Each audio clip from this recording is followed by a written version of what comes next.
समाज जर सुधारायचा असेल तर सगळ्यात पहिलं आहे की स्त्रियांची महिलांची स्थिती सुधारणं गरजेचं आहे. एखाद्या समाजाचं जर तुम्हाला किती तो पुढारलेला आहे हे जर आपल्याला माहिती करून घ्यायचं असेल तर त्या समाजातल्या स्त्रियांची परिस्थिती काय आहे हे समजून घेणं आवश्यक आहे. हे डॉक्टर बाबासाहेब आंबेडकरांनी सांगितलं होतं.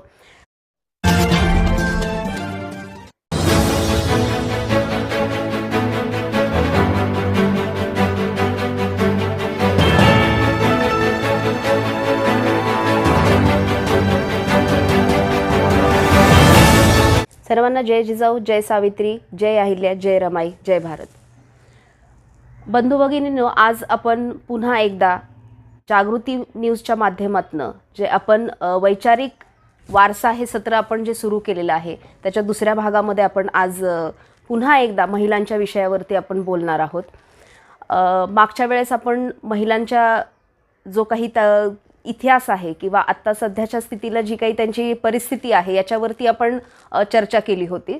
ह्या वेळेला आपण थोडंसं पुढे जाणार आहोत कारण आत्ताच 8 मार्चला जागतिक महिला दिन होऊन गेला त्या पार्श्वभूमीवरती आणि काल 10 मार्च ज्ञानाई सावित्रीमाई फुले यांचा स्मृतिदिनही होऊन गेला. तर ह्या सगळ्या पार्श्वभूमीवरती आणि केंद्रात व राज्यात जे अर्थसंकल्प सादर केला आहे त्या विषयामध्ये आपण महिलांसाठी काय तरतूद त्याच्यामध्ये आहे का याविषयी सुद्धा थोडीफार आपण चर्चा आपण घेणार आहोत.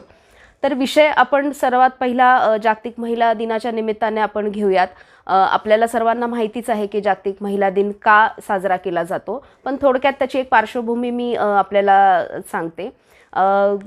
आपल्याकडे भारतात जरी नसेल तरी बाहेरच्या देशांमध्ये महिला थोड्याशा लवकर ह्या सगळ्या प्रक्रियेमध्ये अधिकार, हक्क, न्याय ह्या ज्या स्वातंत्र्य ह्या प्रक्रिया असतील त्यामध्ये सहभागी निश्चितच झाल्या होत्या आणि त्याचीच एक सुरुवात कुठेतरी महिलांना मतदानाच्या अधिकारातनं आणि जे काम त्या करतात ते तर त्यांना समान वेतन ह्या 2 विषयांमधनं याची कुठेतरी एक चळवळ महिलांनी सुरू केली होती आणि याचं एकत्रीकरण करून कुठेतरी ह्या संदर्भामध्ये आपण जागतिक महिला दिन हा एक 8 मार्च ही तारीख निश्चित करून त्या माध्यमातून तो साजरा केला जातो की जगभरामध्ये महिलांना ह्या पद्धतीने त्यांचे अधिकार आणि हक्क जे आहेत हे मिळण्यासाठी कशा पद्धतीने त्यांना प्रोत्साहन मिळेल आणि त्याच्यामध्ये त्यांच्या परिस्थितीमध्ये कसं परिवर्तन घडून आणता येईल ह्यासाठी खरं तर त्या दिवसाचं महत्त्व म्हणून आपण बघितलं जातं.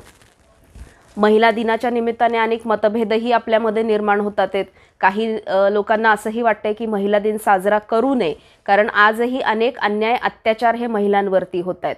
पण म्हणून महिला दिन साजरा करू नये हे म्हणणं अगदी चुकीचं आहे कारण हे सगळं थांबावं ह्या दृष्टिकोनातूनच महिला दिनाचं एक महत्त्व आपण बघतो त्याच्याकडे आणि हे होऊ नये, ह्या सगळ्या घटना घडू नये, त्यांना निश्चितच न्याय, हक्क, अधिकार आणि स्वातंत्र्य यामध्ये कुठेतरी समानता यावी आणि त्याच्यातनं त्यांची परिवर्तन त्यांच्या स्थितीमध्ये व्हावं म्हणून खरं तर महिला दिन साजरं करणं फार आवश्यक आहे. महिला दिन साजरा करत असताना काय केलं पाहिजे निश्चित याचा विचार आपण करणं गरजेचं आहे. महिलांना कशा पद्धतीनं ज्या काही तरतुदी गेलेल्या आहेत, संविधान असेल किंवा जगभराचा जर आपण विचार केला तर त्यांची परिस्थिती सुधारण्यासाठी आपण सबलीकरण आणि सशक्तीकरण हे शब्द खरं तर वापरतो, पण त्या शब्दांना फार मला असं वाटत नाही की महिलांशी आपण जुळवून घेऊ शकतो कारण महिला मुळातच सबलही आहेत, त्या सशक्तही आहेत. फक्त आवश्यकता आणि गरज आहे त्यांना एक हात पुढे करण्याची की ज्या परिस्थितीत त्या आत्ता आहेत त्याच्यातनं बाहेर त्या कशा येतील फक्त हे बघण्यासाठी एक अपलिफ्टमेंट जी आपण म्हणतो ती करणं गरजेचं आहे. आरक्षण असेल महिलांचं, शिक्षणामध्ये तरतुदी असतील, ह्या सगळ्या गोष्टींमधनं आपण आता नवीन महिलांसाठी बऱ्याचशा योजनासुद्धा येत आहेत. तर ही महिलांना माहिती करून देणं, त्यांना त्या माध्यमातनं त्यांच्यावरती ज्या परिस्थितीमध्ये आहेत त्याचा संघर्ष तो करतायत यातून त्यांना कसा आपल्याला मार्ग दाखवता येईल हे त्या दिवसाचं निश्चितच आपण औचित्य साधून आपण त्यांचा जास्तीत जास्त प्रबोधन आपण त्यांच्या माध्यमातून आपण करू शकतो. त्याचबरोबर आपण आपल्या अनेक वीरांगना आहेत, जिजाऊ असतील, सावित्री असतील, अहिल्याबाई असतील, रमाबाई असतील, ह्या सगळ्या महिला क्रांतिकारकच आपण त्यांना म्हणूयात, आपण ज्यांना माता म्हणून संबोधतो, वेगवेगळ्या विविध क्षेत्रांमध्ये त्यांनी जे कार्य केलेलं आहे, महिलांना त्यांनी जे एक प्रेरणा दिलेली आहे, तर त्यांच्या कार्याच्या माध्यमातून सुद्धा आपण अनेक प्रबोधनाचे कार्यक्रम राबवू शकतो आणि स्त्रियांची परिस्थिती ही आपण एक पाऊल अधिक पुढे आपण सुधारवण्याचा प्रयत्न निश्चितच करू शकतो. आपण सावित्रीमाईंच्या जर आपण स्मृती दिनाबद्दल आपण बोलायचं झालं तर सावित्रीमाईंनी आयुष्यभर त्यांनी संघर्ष केला आपल्यासाठी. आज आपण जिथे आहोत फक्त स्त्री म्हणूनच नाहीत तर बहुजन समाजातील अनेक जे काही घटक आहेत त्यांच्यासाठी सुद्धा जिद्दीने त्या महात्मा फुलेंच्या बरोबरीने त्यांनी संघर्ष केला आणि त्यांनी लढा दिला आणि ही परिस्थिती आज निश्चितच आपल्याला परिवर्तनाकडे गेलेली दिसतीये. ह्या सगळ्या स्थितीमध्ये सुद्धा शेवटच्या श्वासापर्यंत, म्हणजे खरंच शेवटच्या श्वासापर्यंत म्हणायचं म्हणजे ज्यावेळेस प्लेगची साथ होती तर ह्या परिस्थितीत सुद्धा समाजहिताचं मानवहिताचं कार्य करायचं म्हणून सावित्रीबाईंनी स्वतःला ह्या प्लेगच्या रुग्णांच्या सेवेमध्ये झोकून दिलं होतं आणि अशाच याच्यामध्ये सावित्रीमाईंना ह्या प्लेगची लागण झाली आणि त्याच्यामध्येच त्यांचा मृत्यू झाला. म्हणजे बघा किती महान ह्या आपल्या स्त्रिया होत्या. आज आपण त्यांच्या कार्याचा त्यांच्या जे काही त्यांनी कर्तृत्व त्यांचं दाखवलेलं आहे, समाजासाठी जो संघर्ष त्यांनी केला आहे, आज त्यांच्या कार्याचा एक जरी भागाचं आपण अनुकरण का व्हायना जर आपण करू शकलो तर निश्चितच फक्त स्त्रियांची नाही तर समाजाचीच त्या अनुषंगाने स्थिती सुधारणार आहे आणि परिवर्तनाकडे आपण जो चांगला परिवर्तन किंवा बदल आपण म्हणूयात त्याच्याकडे आपण निश्चितच वाटचाल करणार आहोत.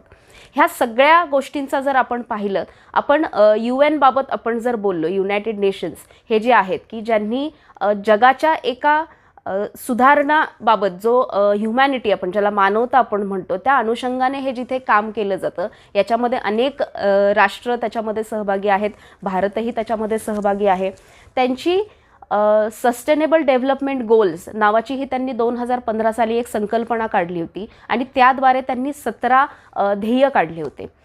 शाश्वत विकास ध्येय, ज्याला सस्टेनेबल डेव्हलपमेंट गोल्स असं इंग्रजीमध्ये म्हटलं जातं. यामध्ये अनेक विविध क्षेत्रांमध्ये असणारे त्यांनी ध्येय त्याच्यामध्ये घेतले होते की 2030 पर्यंत ही ध्येयपूर्ती अपेक्षितपणे ही झाली पाहिजे. त्याच्यामध्ये विषय जर तुम्ही बघाल तर त्याच्यामध्ये समानता आहे, लैंगिक समानता आपण म्हणूयात त्याच्यामध्ये ती आहे, त्याच्यामध्ये निसर्गाच्या विषयी आहेत, ऊर्जा जी निर्मिती होते त्याविषयीचे विषय आहे, त्याच्यामध्ये जी आपल्याकडे जी गरिबी आहे, गरिबी मुक्त कसं व्हायचं, जी भूक जी आहे, भूकमुक्त कसा संपूर्ण जागतिक पातळीवरती कशा पद्धतीने आपल्याला त्याचा शेवट करता येईल. निसर्गाचा जर आपण विषय केला तर पाण्याच्या खाली, पाण्याच्या वरती म्हणजे जमिनीवरती हे निसर्गाचे त्याच्यामध्ये कशा पद्धतीने आपण सुधारणा करू शकतो, असे अनेक 17 विविध त्याच्यामध्ये विषय आहेत. पण महिलांच्या जर दृष्टिकोनातून आपण त्या विषयांकडे जर पाहायला गेलं, हे मी म्हणत नाहीये, हे ज्या लोकांनी अभ्यास केलेला आहे की आपल्याला माहिती आहे की जिजाऊ असतील, छत्रपती शिवराय असतील, महात्मा फुले असतील, डॉक्टर बाबासाहेब आंबेडकर असतील, ह्या सगळ्या महामानवांनी सुद्धा आपल्याला इथून मागे शेकडो वर्षांपूर्वी आपल्याला सांगितलेले की समाज जर सुधारायचा असेल तर सगळ्यात पहिलं आहे की स्त्रियांची महिलांची स्थिती सुधारणं गरजेचं आहे. एखाद्या समाजाचं जर तुम्हाला किती तो पुढारलेला आहे हे जर आपल्याला माहिती करून घ्यायचं असेल तर त्या समाजातल्या स्त्रियांची परिस्थिती काय आहे हे समजून घेणं आवश्यक आहे. हे डॉक्टर बाबासाहेब आंबेडकरांनी सांगितलं होतं. का हे सगळं बोलल्या जातं? कारण स्त्री ही प्रत्येक गोष्टीची वाहक आहे, संस्कृतीची वाहक आहे, विचारांची वाहक आहे, कृतीची वाहक आहे आणि तिच्या बदलांमधनं किंवा तिच्या परिवर्तनामधनं कुटुंबाचं परिवर्तन होतं आणि त्या अनुषंगाने समाजाचं, त्या राष्ट्राचं परिवर्तन होत असतं. त्याच पद्धतीचा दृष्टिकोन ह्या UN ची त्यांची जी असेंब्ली आहे तर त्यांनी त्याच्यामध्ये त्यांचा दृष्टिकोन असा आहे की जे महिलांवरती सुद्धा अभ्यास करतात की हे जे 17 जे त्यांनी ध्येय त्यांनी निश्चित केलेले आहेत, जोपर्यंत स्त्रियांची महिलांची परिस्थिती सुधारत नाही, या प्रत्येक क्षेत्रामध्ये महिला जोपर्यंत आघाडीवरती येत नाही तोपर्यंत हे ध्येय किंवा इतर कुठलेही मानवहिताचे किंवा परिवर्तनाचे जे काही ध्येय आहेत हे तोपर्यंत आपल्याला अपेक्षित असलेल्या निकषापर्यंत आपण पोचू शकत नाही. म्हणजेच काय, जागतिक पातळीवरती जर आपण विचार केला तर जवळजवळ 50% लोकसंख्या ही स्त्रियांची आहे. याचाच अर्थ की समान कुठेतरी त्यांचे अधिकार, त्यांचे हक्क, त्यांचे न्याय, त्यांचं स्वातंत्र्य ह्या सगळ्याकडे आपण बघणं गरजेचं आहे. आणि नुसतं बघून उपयोग नाही, तर त्यांना हे मिळणं गरजेचं आणि आवश्यक आहे. जोपर्यंत ह्या गोष्टी होत नाहीत तोपर्यंत आपल्याला समाज सुधारता येणार नाही. आणि हे परिवर्तन जे चांगल्या अनुषंगाने आपण बघतोय, परिवर्तनवादी लोक आहेत ह्याच्यामध्ये की ज्यांना बदल अपेक्षित आहे आणि जे बदल चांगले आहेत मानवाच्या दृष्टिकोनातनं, हे आपल्याला तोपर्यंत त्या ध्येयपूर्तीपर्यंत येणार नाही. हे सगळं होण्यासाठी आपण ज्या आपण जर बजेट जे म्हणतो, आपण अर्थकारण जे काही आपलं चालत असतं आणि त्याविषयी जे काही राज्य असतील किंवा केंद्रात असेल ह्या तरतुदी केल्या जातात, तर याच्याकडे सुद्धा कुठेतरी महिलांचा एक समाजाचा एक मोठा भाग म्हणून किंवा समाजामध्ये त्यांचा सहभाग हा जास्तीत जास्त येण्यासाठी आणि त्याच्यातनं परिवर्तन घडण्यासाठी ह्या बजेटमध्ये सुद्धा कुठेतरी त्यांना तेवढं महत्त्व देणं अपेक्षित आहे. आणि हे वेळोवेळी बोलून झाले, मांडून झाले, पण हे कुठेतरी आपल्याला होताना दिसत नाही. आपण केंद्राचा जर मागच्या महिन्यामध्ये जो बजेट जे त्यांनी सादर केला होता त्याच्यावरती जर आपण विचार करायचं म्हटलं तर निश्चितच 3-4 आकडी कोटींमध्ये जे काही संख्या त्यांनी लिहिलेली आहे की महिला सबलीकरणासाठी ते वापरणार आहेत. पण हा वापर कुठे होणार आहे, कशा पद्धतीने होणार आहे? कारण इथून मागे अनेकदा ह्या तरतुदी करण्यात आलेल्या आहेत, पण आपल्याकडे जो प्रॉब्लेम आहे हा इम्प्लिमेंटेशन होत नाही. कुठेही कायदा असेल किंवा कुठेही एखादी सुविधा असेल तर ती प्रत्यक्षात उतरत नाही, ह्या फक्त कागदावरतीच राहतात. तर त्या प्रत्यक्षात कुठेतरी उतरणं गरजेचं आहे. आपण कोविडचं कारण फक्त आपण देऊ शकतो, पण हे कारण कायमस्वरूपी आपल्याला निश्चितच टिकणार नाही आहे. पोषण आहार, केंद्राने त्याबाबत जो काही उल्लेख त्याच्यामध्ये केलेला आहे की महिला आणि मुलांसाठी त्यामध्ये ज्या तरुण वयात येणाऱ्या ज्या मुली आहेत त्यांच्यासाठी सुद्धा ह्या माध्यमातनं किंवा अंगणवाडी असेल याच्यातनं लहान मुलींसाठी किंवा महिलांसाठी ह्या पोषण आहाराची योजना एक त्यांनी केलेली आहे. मला वाटतं ही योजना अनेक वर्ष आपण राबवतोय सुद्धा, पण त्याच्यामध्ये कितपत फरक होतोय हा स्टॅटिस्टिक्सच्या माध्यमातून आपण तपासणं सुद्धा गरजेचं आहे.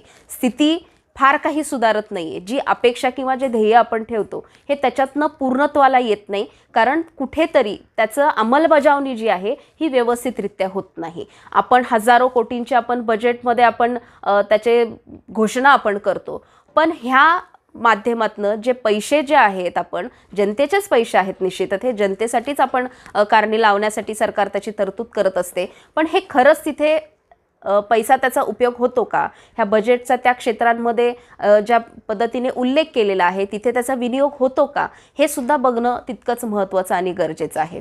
राज्य शासनाचं आपण जर बघितलं तर त्याच्यामध्ये त्यांनी अनेक मागच्या आठवड्यात सुद्धा त्यांनी घोषणा केली होती महिलांसाठी. मुख्य म्हणजे राज्याचं महाराष्ट्राचं जे काही बजेट आहे हेच 8 मार्च म्हणजे महिला दिनी त्यांनी सादर केलं होतं. आणि आपले जे अर्थमंत्री आणि उपमुख्यमंत्री आहेत अजितदादा पवार, त्यांनी उल्लेख सुरुवातसुद्धा भाषणात त्यांच्या केला होता की महिला दिनानिमित्त त्यांनी सगळ्यात महिलांसाठी त्यांनी पण चांगली तरतूद केली असं त्यांनी सांगितलं होतं. निश्चितच स्वागतार्ह निर्णय आहे, केंद्राचा असो किंवा राज्याचा असो. त्यांनी राजमाता जिजाऊंच्या नावाने त्यांनी जी योजना त्यांनी जी आणली आहे, तर त्यामध्ये जर स्त्रीच्या नावावरती जर आपण एखादी मालमत्ता किंवा फ्लॅट आपण जर घेतला तर त्याच्यामध्ये त्यांनी टॅक्स एक्झम्पशन त्यांनी ठेवलेलं आहे. निश्चितच हा पण निर्णय स्वागतार्ह आहे, कारण महिलांना स्वतःचं हक्काचं घर त्यांचं असणं, त्यांच्या नावावर असणं हा सुद्धा एक महत्त्वाचा निर्णयच आहे. तो कुठेतरी एक पाऊल आपण पुढे निश्चितच आपण महिलांच्यासाठी म्हणून आपण चाललोय, याच्यासाठी ती आनंदाची बाब आहे. दुसरं एक त्यांनी 7/12वरती स्त्रियांचं नाव लावल्या जावं किंवा जाईल ही सुद्धा त्यांनी घोषणा त्यांनी केली होती.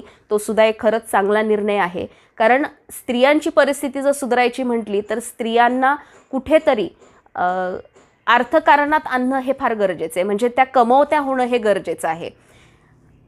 प्रॉपर्टीमध्ये त्यांचा सहभाग असणं किंवा त्याच्यामध्ये त्यांचं नाव असणं हा फायदा आहे की नाही याच्याकडे जर आपण विचार केला आपण, तर तिचं फक्त नावापुरती नामधारी आपण जे म्हणतो, म्हणजे आरक्षणाच्या बाबतीत जे काही होतं, राजकीय आरक्षण आपण बघतो की ग्रामपंचायतीपासून केंद्रापर्यंत आरक्षण आहे, पण ती महिला फक्त ही नामधारी असते, चालवणारा सगळा तिचा नवरा किंवा घरातला एखादा पुरुष असतो. इथे सुद्धा तसं होऊ नये. त्याच्यामधनं तिला काहीतरी मिळावं, म्हणजे तिला रोजगार असेल किंवा आर्थिक तिला काहीतरी आपण जे सक्षमीकरण आणि सबलीकरण शब्द वापरले जातात तर ते तिथे कुठेतरी सातत्यामध्ये उतरणं गरजेचं आहे. कारण जोपर्यंत ती ह्या बाबींवरती स्वतंत्र होत नाहीत तोपर्यंत तिची समाजातली स्थिती ही जी आहे ही जैसे तेच राहणार आहे. याच्यामध्ये बदल किंवा परिवर्तन कुठेही घडणार नाही आहे. तर ह्या सगळ्या गोष्टींचा विचार आपण करणं फार गरजेचं आहे.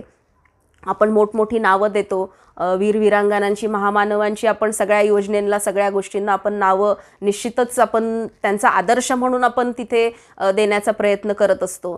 पण कुठेतरी ह्या सगळ्या गोष्टी मगाशी मी म्हटल्याप्रमाणे अंमलात येणं फार गरजेचं आहे. आणि त्याच्याही उपर जाऊन महिलांना असेल किंवा ज्या घटकांना याची आवश्यकता आहे त्यांच्यापर्यंत हे पोचणं फार गरजेचं आहे. आणि हे पोचायचं असेल तर स्वयंसेवी संस्था, संघटना असतील, व्यक्ती ज्या काम करतायत किंवा विविध पदांवरती ज्या व्यक्ती बसलेल्या आहेत, मग त्या पक्षाच्या असतील किंवा निवडून दिलेले प्रतिनिधी असतील, हे यांचं कर्तव्य आहे की ह्या घटकांपर्यंत किंवा महिलांपर्यंत ह्या योजना, जे आरक्षण आहे किंवा ज्या तरतुदी त्यांच्यासाठी केलेल्या आहेत हे त्यांच्यापर्यंत पोचवणं आणि त्यांचा सहभाग त्याच्यामध्ये करून घेणं हे जास्त काळाची आणि वेळेची गरज बनलेलं आहे. कारण त्याच्याशिवाय आपल्या कुठल्याही तोंडी किंवा वर्बल आपण ज्याला म्हणतो ह्या गोष्टींना उपयोग राहणार नाही. आणि ह्या माध्यमातनं, वारसा सोशल फाउंडेशनच्या माध्यमातनं तर आपण ही प्रयत्न आपण हा करतच आहोत, प्रबोधनाच्या माध्यमातून करत आहोत, प्रत्यक्ष आपण